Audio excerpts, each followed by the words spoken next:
Good afternoon. I'm Dan Godwin. Drones are now part of the search for a man who disappeared during a fishing trip with his toddler son.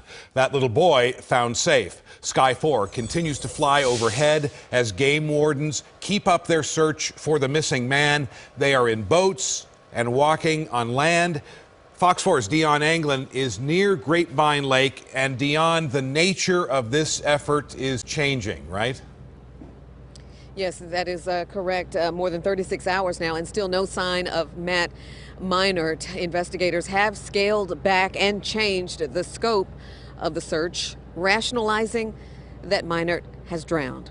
This summation comes roughly 24 hours after Meinert's 2-year-old son, Oliver, was found. He simply walked right up to his searchers Tuesday morning after a full night of being alone outside in the elements and managing to escape harm. Meinert and his toddler were in this boat on Denton Creek for a fishing outing Monday. Police say Meinert sent a selfie of the two to his wife around 6:30 that evening. Witnesses remember seeing them launch the boat, but not long afterward, the boat was spotted abandoned with 2 life jackets on board.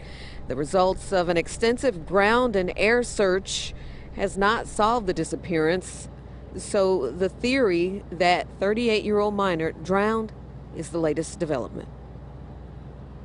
So since we haven't really been able to find any sign in the woods, we at this point really have no reason to believe he's not anywhere but within the creek. And with the amount of time that has lapsed, that's kind of what has led us to that transition. Now, Bart says the water in the creek is not that deep, and fortunately the current is not that strong right now, but there is quite a bit of debris. However, the search now including a team of about 20 compared to first efforts, which was upwards of 40 team members. And as far as the condition of the 2-year-old, we do not have his specific condition right now, but we do understand he was not injured majorly and continues to improve. It's the latest live now. Back to you, Dan. All right, thanks. Dion Anglin live for us near Grapevine Lake.